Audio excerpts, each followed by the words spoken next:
Imagine clearing net and even after clearing net आप बाद में रियलाइज करते हो कि आपने जेआरएफ मिस कर दिया और जिस वजह से आपने 15 to 20 लाख रुपीस गवा दिए जो कि आपको पीएचडी के ड्यूरेशन में मिल सकता था। सो ये जो बहुत छोटी सी मिस्टेक होती है वो आपके एकेडमिक सेशन में बहुत बड़ा चेंज लेके आती है। सो इस वीडियो में हम बात करने वाले हैं कि नेट और जेआरएफ में डिफरेंस क्या है, नेट और जेआरएफ है क्या। और बहुत बच्चों को लगता है कि ये दो अलग अलग एग्जाम्स हैं, तो हम इस बारे में भी बात करेंगे। तो शुरू करते हैं। मैं सिंपलेस्ट वे में आपको समझाने की कोशिश करूंगी। सबसे पहला पॉइंट तो ये है कि नेट और जेआरएफ ये दो अलग एग्जाम्स नहीं हैं, ये एक ही एग्ज़ाम है जो कि एनटीए के अंडर होता है। एनटीए इसको कंडक्ट कराता है, तो नेशनल टेस्टिंग एजेंसी, इसके अंडर आपका एग्ज़ाम होता है। और ये जो एग्ज़ाम है इसमें जैसे बच्चे जो क्वालिफाई करते हैं, जो टॉप 6% बच्चे होते हैं वो नेट क्वालिफाइड होते हैं। जो 94 परसेंटाइल वाले बच्चे हैं कि वो इतने प्रतिशत बच्चों से वो आगे है। और जो टॉप 1% बच्चे होते हैं वो जेआरएफ क्वालिफाइड बच्चे होते हैं जिनका 99 परसेंटाइल होता है। तो आप ये देख लो कि टॉप 1% होना थोड़ा सा तो मुश्किल है कि आप अगर डेडिकेटेड वे में पढ़ रहे हो तो ये बिल्कुल भी मुश्किल नहीं है। लेकिन अगर आप टॉप 1% में आते हो कि आप टॉप 1% आप टॉप 1% में अगर आ रहे हो तो आपको ये समझना चाहिए कि उस बच्चे ने कितनी मेहनत की है और उस मेहनत के हिसाब से उसको रिवॉर्ड मिलता है जिसको कि हम फेलोशिप कहते हैं। नेट अपने आप में बुरा नहीं है, नेट अपने आप में बहुत ही इनफ है। अगर आप पीएचडी करने का सपना आपका है कि आपको रिसर्च करना है, आपको असिस्टेंट प्रोफेसर बनना है, तो आपका अगर सिर्फ नेट भी निकला है तो मोर देन इनफ है। अगर हम नेट की बात करें then net is equal to eligibility. Net आपको एलिजिबिलिटी देती है, बस उसके अलावा आपको कुछ नहीं देती है। नेट आपको एलिजिबिलिटी देती है कि आप एलिजिबल हो कि आप रिसर्च में जा सकते हो, आप एलिजिबल हो कि आप असिस्टेंट प्रोफेसर बन सकते हो, आप एलिजिबल हो कि आपको जॉब अपॉर्चुनिटीज़ अच्छी मिलेंगी। लेकिन आप अगर एडमिशन लेते हो आफ्टर क्लियरिंग नेट, जो कि हर बच्चा ही लेगा, तो आपको अपना पूरा पढ़ाई का खर्चा खुद से ही करना पड़ेगा। आपको एक एक रुपया अपने पॉकेट से निकाल के देना होगा टू डू योर स्टडीज़।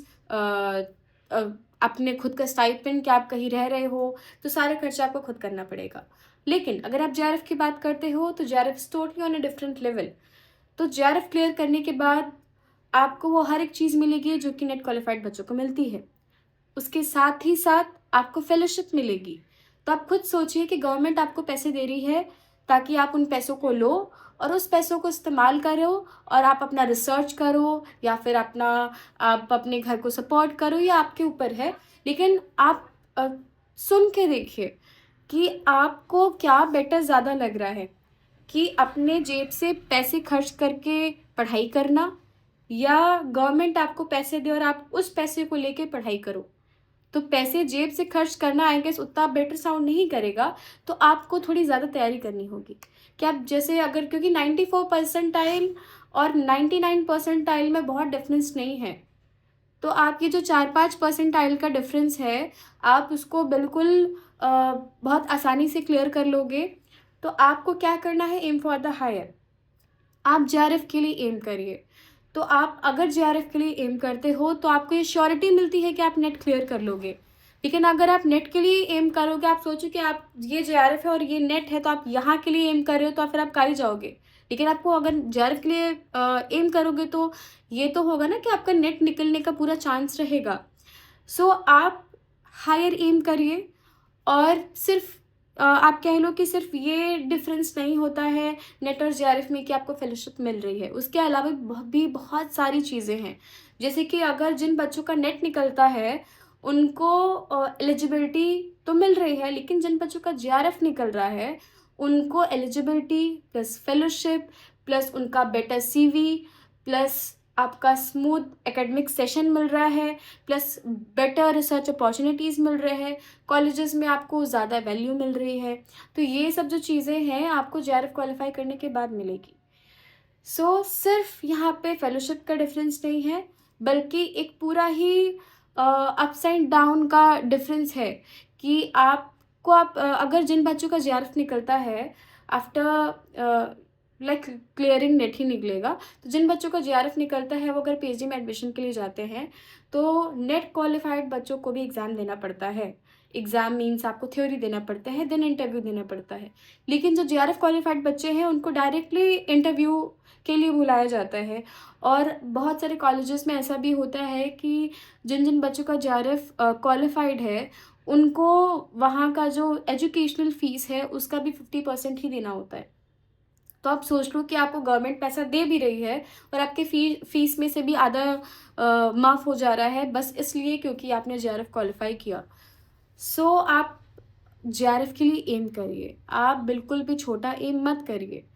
तो अगर आप जेआरएफ क्लियर करते हो तो आई एम टेलिंग यू आपका एकेडमिक सेशन इतना स्मूथ जाएगा कि आपको बिल्कुल भी टेंशन नहीं होगी, आपको कोई प्रेशर नहीं होगा। आप पूरे मन से, पूरे तन मन धन से लग के आप अपना रिसर्च कर पाओगे।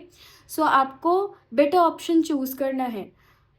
और अगर इसके अलावा बात करें तो जेआरएफ आपको और भी चीज़ें प्रोवाइड करता है और नेट भी आपको चीज़ें प्रोवाइड करता है, क्योंकि अगर आप देखो तो नेट और जेआरएफ बहुत ज़्यादा कह लो कि अगर आप जेआरएफ क्वालिफाई नहीं कर पाए हो और सिर्फ नेट क्वालिफाई ही कर पाए हो तो आपको ये नहीं सोचना है कि ये बहुत छोटी चीज़ है, क्योंकि नेट क्वालिफाई करना भी बड़ी चीज़ है।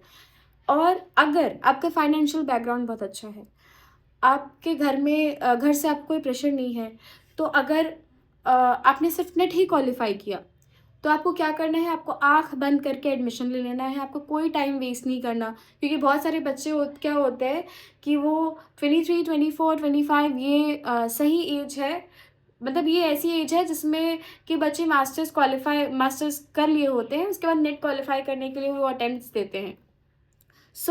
इस एज में अगर आपका सिर्फ नेट निकला है लेकिन आप वेट कर रहे हो और वेट करते करते क्या होता है, बहुत लोगों की एज बहुत आगे चली जाती है।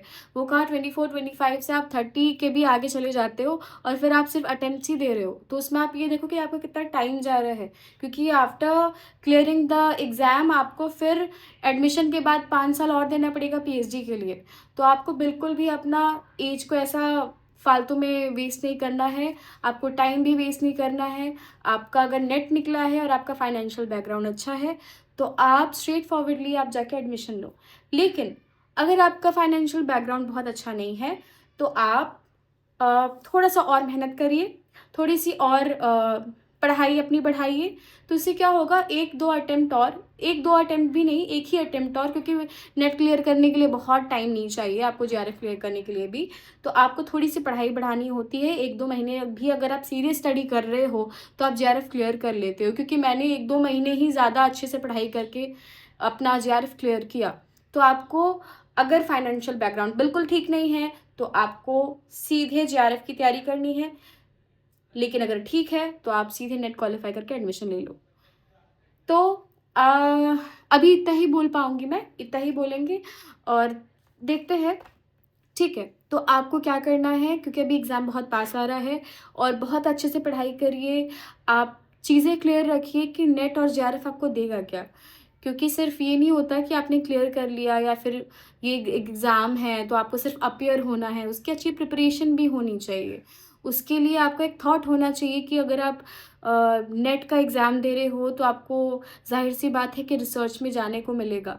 तो आप रिसर्च में अगर जा रहे हो तो उसके पीछे भी आपका ये थॉट होना चाहिए कि आप रिसर्च में क्यों जाना चाहते हो, कि आपको रिसर्च करना है पसंद है, आपको डीप थिंकिंग पसंद है, चीज़ों के बारे में जानना पसंद है। अगर आप बहुत ही क्रिटिकल थिंकिंग करते हो तो आप रिसर्च में जाइए। तो ही आपको रिसर्च में जाना चाहिए। कि अगर आपको बहुत ज़्यादा क्यूरियोसिटी होती है चीज़ों को देख के तो वो बच्चे ही रिसर्च में जाएँ तो ज़्यादा बेहतर है। और अगर आपको प्रोफ़ेसर बनना है तो ये भी एक बहुत ही बढ़िया रीज़न है रिसर्च में जाने के लिए। अदरवाइज़ अगर आप टाइम पास के लिए रिसर्च करना चाहते हो कि आपको सिर्फ़ फ़ेलोशिप मिल जाए मैं आपको बोलूँगी ये वेस्ट ऑफ टाइम है, क्योंकि बहुत सारे बच्चे ऐसे भी होते हैं जो जेआरएफ क्वालिफाइड होते हैं, जिन्होंने पीएचडी भी कर ली होती है, इवन आफ्टर क्लियरिंग जेआरएफ और पीएचडी का डिग्री सब कुछ लेके उनकी जॉब कहीं नहीं लग रही होती है। तो वो 5 साल का मज़ा उठाने के लिए आप ये इतना बड़ा रिस्क मत लीजिए। नेट और जेआरएफ है लेकिन वो सबके लिए नहीं है, वो उन बच्चों के लिए है जो इसी लाइन में जाना चाहते हैं, जो टीचिंग के लाइन में जाना चाहते हैं, जो रिसर्च करना चाहते हैं, जो प्रोफेसर बनना चाहते हैं। तो तो ठीक है, अब हम अगर आपको मेरी वीडियोस अच्छी लगी, अगर आपको लगा कि मैं आपको सही राय दे रही हूँ, आपको सही में रास्ता दिखा रही हूँ, तो आप लाइक सब्सक्राइब करिए and I will be posting more such videos. Okay, all the best.